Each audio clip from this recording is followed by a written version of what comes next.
computer.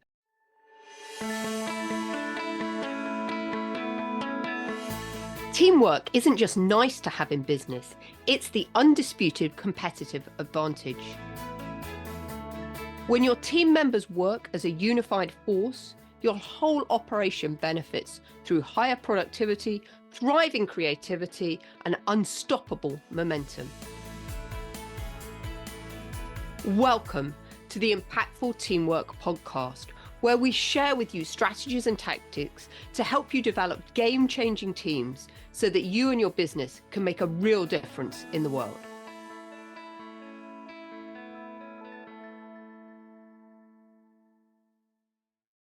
Super excited today, everyone, to welcome you to the special edition that we have for Podcastathon week. So this is a really special week that has been organized, and there's over 1,500 people who run podcasts, and we're specially hosting people from charities to really get the word out there about the great impact that charities can have on all of us. And so today I wanted to invite my good friend Simon Errington onto the show. Simon is the CEO of Children in Distress, an amazing charity. And I wanted him to share with us a little bit about the charity and what it does, but also some of the challenges of being the leader and a CEO of a charity, because let's face it, you're working often with a lot of volunteers. They're not tied to you by a paycheck. I want Simon to come and share some of his wisdom with us. So Simon, thank you so much for coming on the show today. We are so excited to have you here. Thank you. It's great to be here. Yeah. Simon, tell me a little bit about Children in Distress so that all of our listeners know a little bit about what the charity does and how you got involved in it, because I know you're a man that spends a lot of time doing work for other people in a charitable capacity. So share with us a little bit about that. Absolutely. So Children in Distress, just going through an abridged version, 35 years ago, we set up a charity to support Romania, essentially. Okay. Support Romanian children who were suffering as a consequence of the communist rule that fell. And the individuals who set it up, it was a religious setting originally, and they were called to go and help the children. And as part of that calling, then they built hospices, they helped the children who were essentially tossed out onto the street, really, and not really cared for. And all the orphanages closed, and really they just didn't have anywhere to go. So we set up the orphanages, we looked after the children, and we've spent essentially a good 30 years doing that work and building more orphanages or acquiring more places to support the children. And of course, over 30 years, 35 years, the world changes, and Romania now is a completely different place, and it's a beautiful place to go. It's a great holiday destination, and it's Bucharest is really nice now.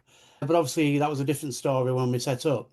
So now we leave ourselves with a huge legacy of work where we've supported a load of children, and now we're looking after a small number of children in a sister charity in Bucharest, where they are looked after and their disability, neurological and physical disabilities, are cared for in a small family setting. Okay. No more than 12 children within this house. Oh, wow. So this house is called Casa Maria, and this is where we do most of our work in the Romanian world now, although we do still support a number of other projects through our annual Shoebox campaign. Well, we send out 5,000 shoeboxes annually to support people who otherwise wouldn't get something for Christmas. Wow, so amazing. We do some great work out there still, and we do some great work for our projects out there.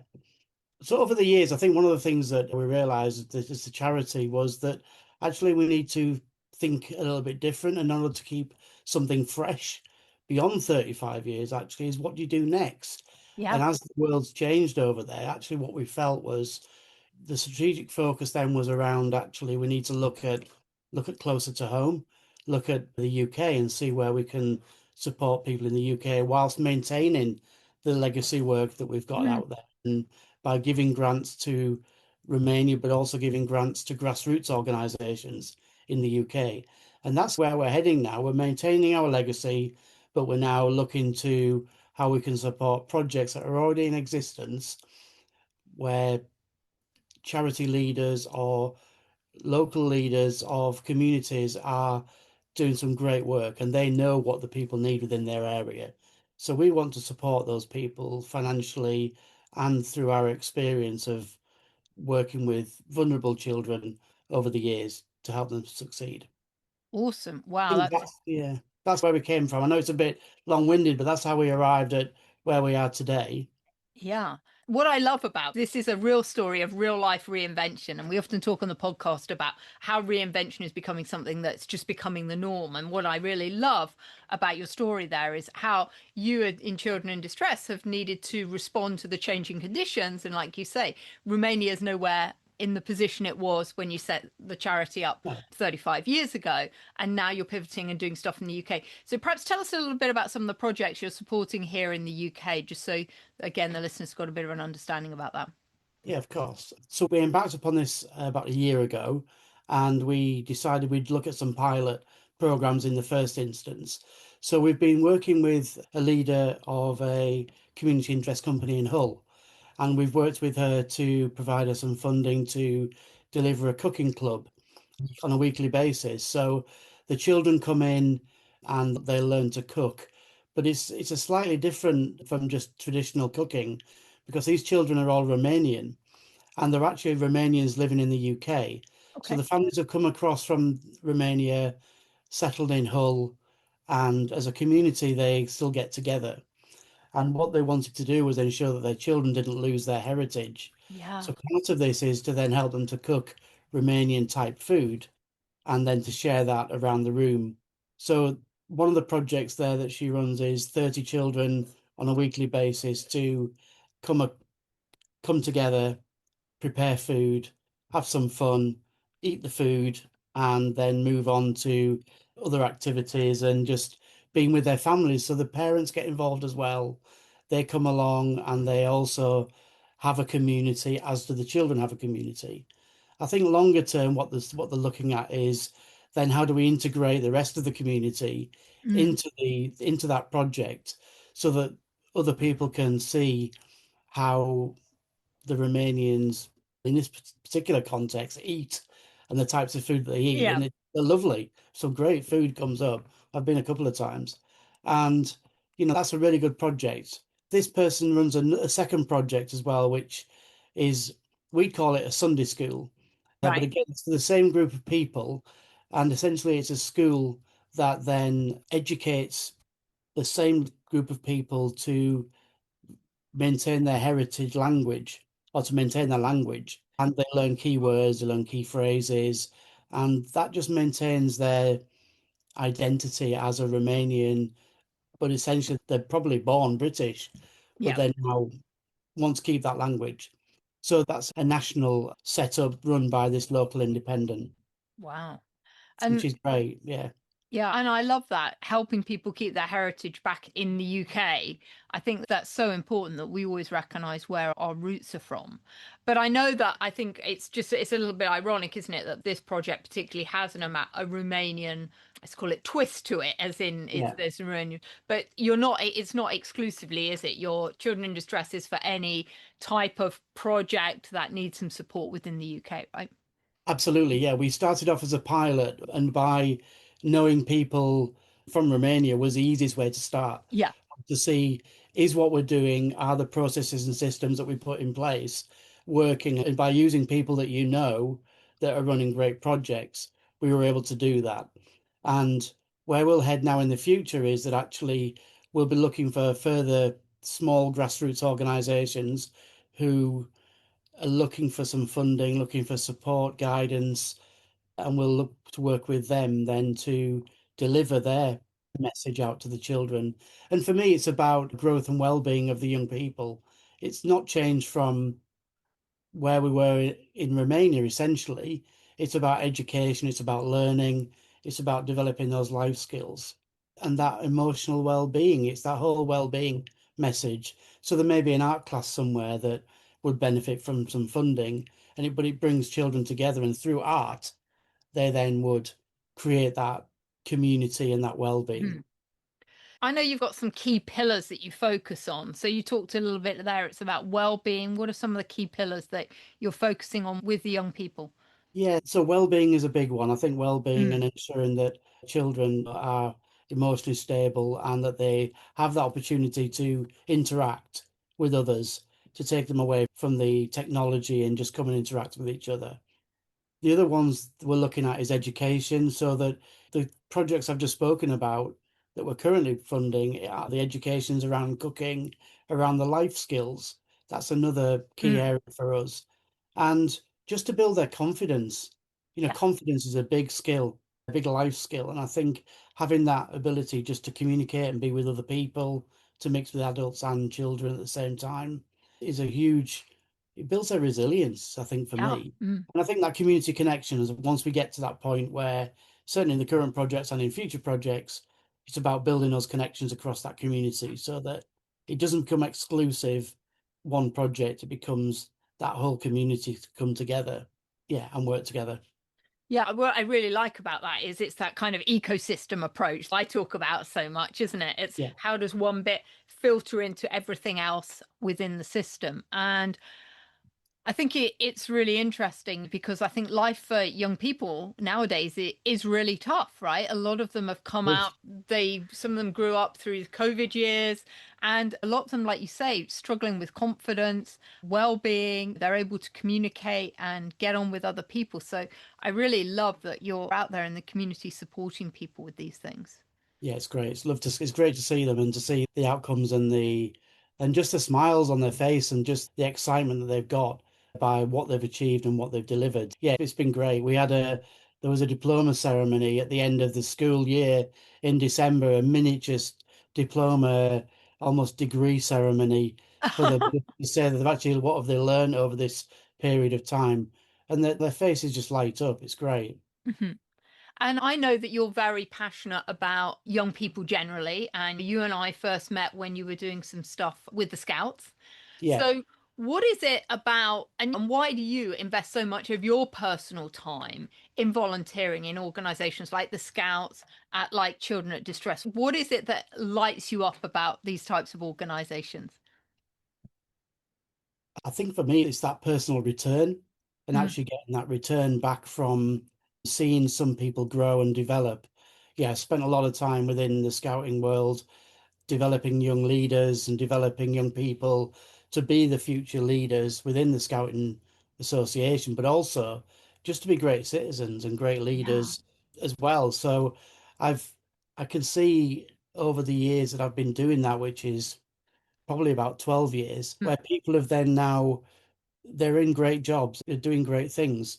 And I do genuinely believe, and I do hear from them, that actually it was because they had some great grounding when they were in the Scouts. Scouts generally is a great mm, institution anyway to learn life skills and all the things I've just spoken about. So it's that seeing them grow and develop and grow into adults and mm, great adults that they wouldn't maybe have had that had they not been in the Scouts or the Army Cadets or whatever. mm. Hence, they're all very similar, but for me, it was just scouting. Yeah, I know. And It is I, the outdoors, isn't it? yeah, it's the outdoors. I know you love to do that. And I've just seen over the years that I've known you, the time and energy you've put into both organizations. And yeah, and I've just seen a little bit from the sides how I've seen people grow and develop under your mentorship and steerage. And that's incredible that we can give people those opportunities that often are people Yeah. that might not have had them before. Yeah, absolutely. And I think one of the places that we did meet previously was at the Outdoor Activity Centre, which is just outside York. And that is another great place where people can grow and develop Mm. and get back with nature and again lose the gadgets, lose the technology, and just lose themselves in the forest, in the woods. I don't mean completely so you can't find them, but it's just a great place for people to go and actually get back to basics of cooking on open fires, pitching tents, just being with each other again. And you can't beat a good game of rounders together just to have a bit of fun. It is that fun. I think the mantra used to be fun, challenge, and adventure. And I think that's really what it gives them up there, gives them Mm. that escapism that they wouldn't have got otherwise. Yeah, no, I love that. Being the CEO of a charity, Yeah. I always have the utmost admiration for you because, in my view, this being a CEO of a charity and working with a lot of volunteers is probably more difficult than running a mainstream business. So can you tell us a little bit about some of the challenges about leading an organization that's predominantly filled with people volunteering? Yeah, I think it is completely different to running a business. I've worked in corporate worlds as well before, and I think when you're working with volunteers, it's not that there's less opportunity to direct and to tell people where you want them to be and what you want them to do. It is very much an ask. It is Mm, very much dealing with the situation at that time and then taking the people that you've got and nurturing them to see the benefits of what we're doing and remind them of the vision and the mission that we're here to achieve. And I think it's about building relationships, because without the relationships with the volunteers, then they won't do it for you. They won't go and mm, support you. And I think that takes time. It's about that nurturing the confidence, nurturing that support to the point where they'll do what you want them to do because they're doing it for you. And I think we've got a couple of shops in Children in Distress, one in Gisborough and one in Kirby Moorside, okay.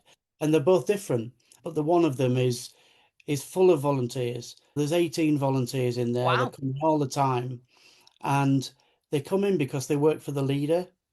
And I think that's Mm, the same with the volunteers. That I don't take all of the credit for that particular shop, because it's down to the manager and the leader, and it's they do it for her. They mm, work for her and they work for that individual, and they get paid nothing, but they put so many hours in to make that work. And I think that's the same when you take into the Scouts. To get people to come and work with you and to volunteer with you, you can put on some amazing events if the relationship has been built and people trust you, believe in what you're trying to achieve, and really passionate about what you're trying to achieve as mm. well. So I think it's that trust and relationship is huge for me, and it has been all my life. Yeah.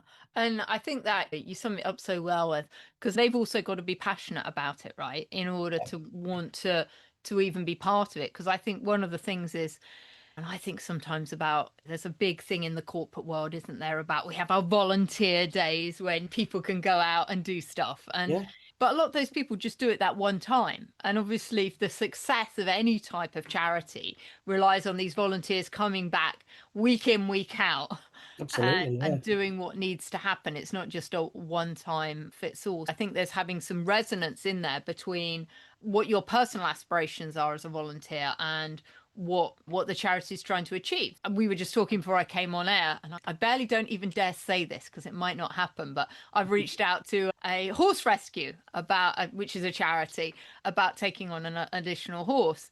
And why do I do that? Because that's what I'm passionate about. There's an yeah, alignment there that makes sense. And I think that's often the same for your volunteers, right? Is definitely. with Yeah, the yeah.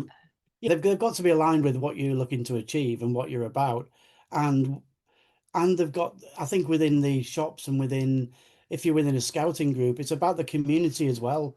So they've Mm, got to be aligned with the community, and they've got to be there for that community, and that's what they give. That's what they're passionate about. With the shop, that one of the shops, that they'll put a bingo night on, they'll put a raffle night on, they'll have a Christmas raffle, they'll have various fancy dress events, and it's all about the community that they're within, and they're the people that we rely on then to support our charity.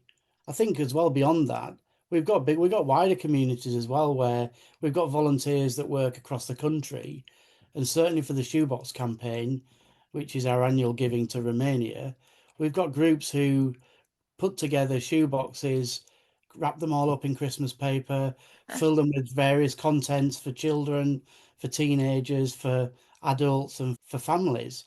And they're working on them now, ready for Christmas this year. wow. And it's great that those people are there. And whilst I don't have necessarily control over them, we have communication with them. We feedback each year what happens. And that's a great extended Mm. volunteer group of people. Yeah, no, and I remember you shared with me just before Christmas about the trucks going over, and I saw some of the Yeah, pictures and that, and that's logistically is just an incredible massive. operation to do. But to get all of these people to actually, even in the first place, fill up the boxes is Yeah, just amazing, isn't it? absolutely. It is. Yeah. And that they keep doing it and have been doing it for many years. So, yeah. It's like almost it becomes an embedded habit, part of their Christmas festivities are. And they have a community, they're coming together as a community of people to do this activity. That's what they do. So some might knit all year, and they might Right. knit hats all year. And you'll arrive and there's 3 bin bags full of hats, and they've been doing that for 30 years. And it's Yeah. great because they can then go into the shoeboxes. And it's a great community that we've built up. And I'm so grateful to them for that as well. It's that Mm. they keep going. And Because 35 years on, obviously, they're getting older from yeah. when they started. So it's great that they still continue to do this. Yeah, so two things that come out of that is one, the community aspect. I think it's really interesting, isn't it? Because we're living in this world that's more connected, but yet more disconnected than ever Yeah. with Oh, yeah. all the media. And whoops. And people, I think, are really craving that community and connection. And activities like this allow people to get together and do that. And, what we were actually saying the other day, a friend of mine runs a pub or had invested in and owned a pub. And we were just saying 10, 12 years ago, that pub was full of people every night. And the Yeah. pub as a central hub of a lot of villages has now dissipated. So what do people do instead? They need other things to do. And what a great thing to do to be doing something in a community setting like the knitting, but then that has such a positive impact for everybody else. Absolutely. Yeah. That's the great thing about it. It's the sense of community over here. And then actually, when you go out to Romania and you pass out the shoe boxes to the children at the school, it's that sense of community where they all come together and are excited to receive their box. Mm. It's just and they're miles apart, but it's exactly the same. The community feel is just the same. So And so, rewarding. and so you were talking there obviously about the volunteers. A lot of them have been doing this for many years. What are some of the challenges with getting the younger generation involved in working in charities and stuff like this? Because obviously that's going to be the future, right? How do we keep these things going into the future? I think that's our current challenge. I think that's what Right. we're working on at the moment to try and engage some younger supporters, some younger donors. And I think it is a strategy that we're just looking to work our way through. But I think, again, by bringing the language of what you're currently doing to the current place, rather than talking about 35 years ago, we need to talk about now Mm. and actually what we're doing now. And I think the fact that we reinvented ourselves or evolved into the UK, we feel will then help people to come along and come on board because they can see the benefit. I think if you were there 35 years ago and you saw the news, you could see the benefit. Now they have to be able to see, so Mm. why would I do it? What is the benefit? What is it going to happen? What's in it for me? Yeah. And I think that's part of it as well. So it's how do we give back to them?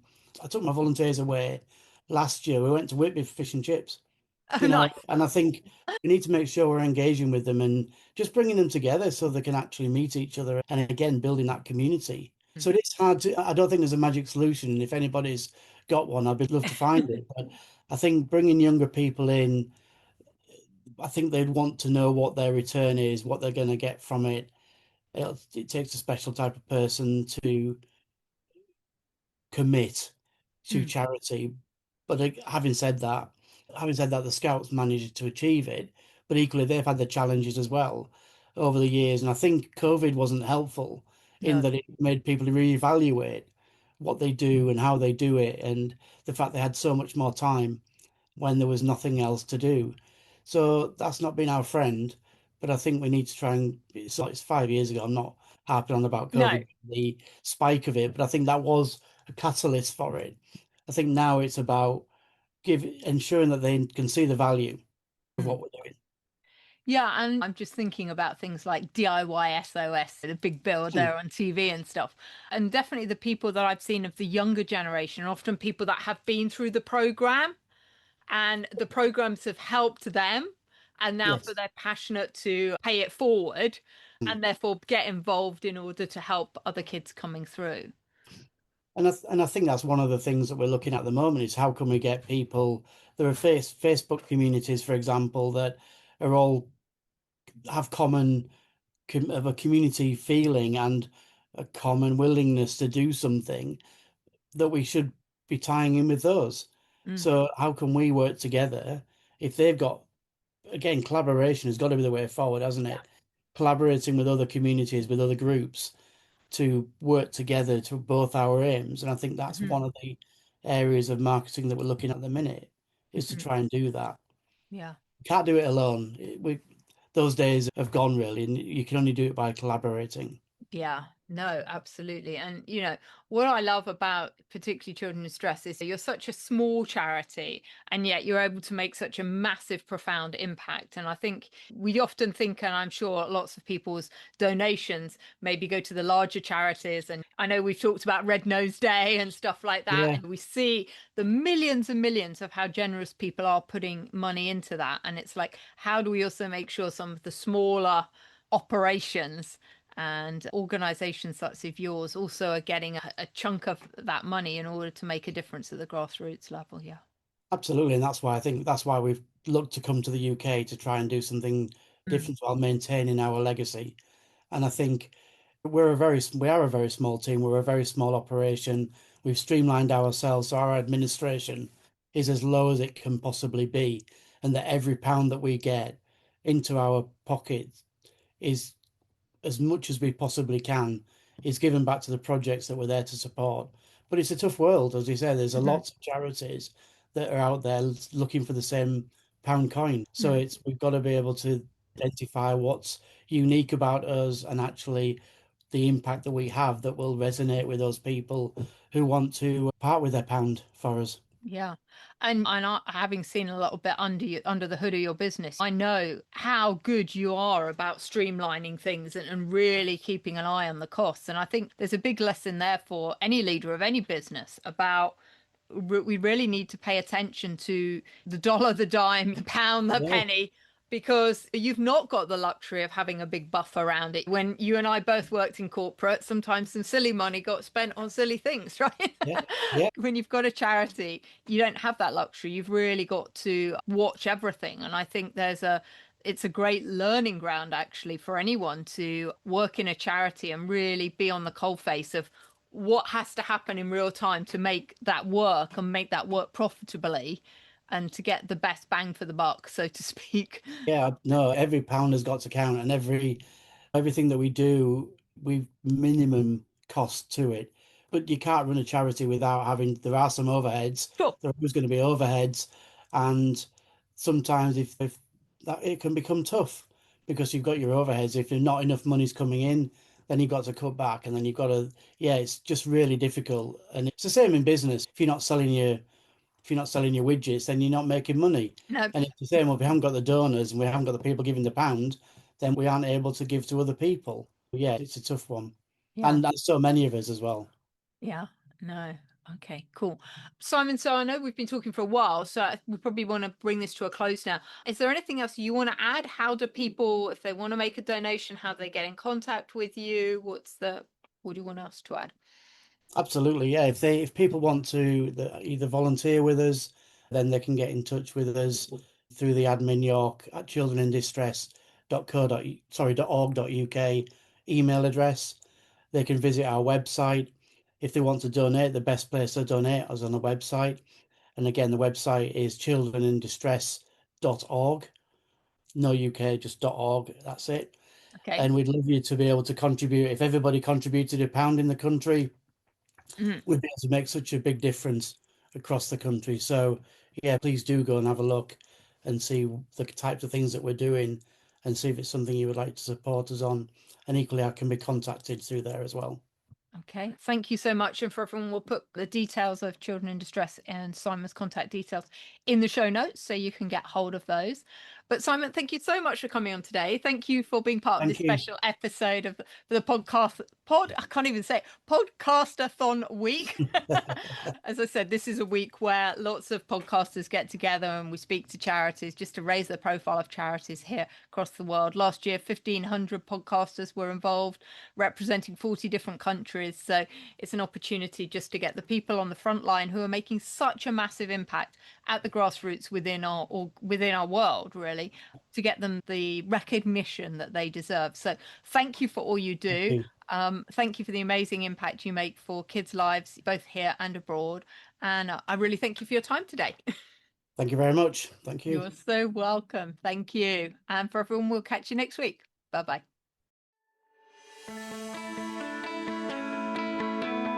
Thanks for listening to the Impactful Teamwork Podcast. Please stay tuned for future episodes and do subscribe wherever you get your podcasts. If you've enjoyed this episode, please leave a rating on your favourite platform. Recommendations are essential for attracting new listeners. Please follow us on social media at Julia Felton and at Business Horsepower. And if there are any topics you'd like us to cover on future episodes, please do let me know. Remember, you and your team are always making an impact. What impact will you make today?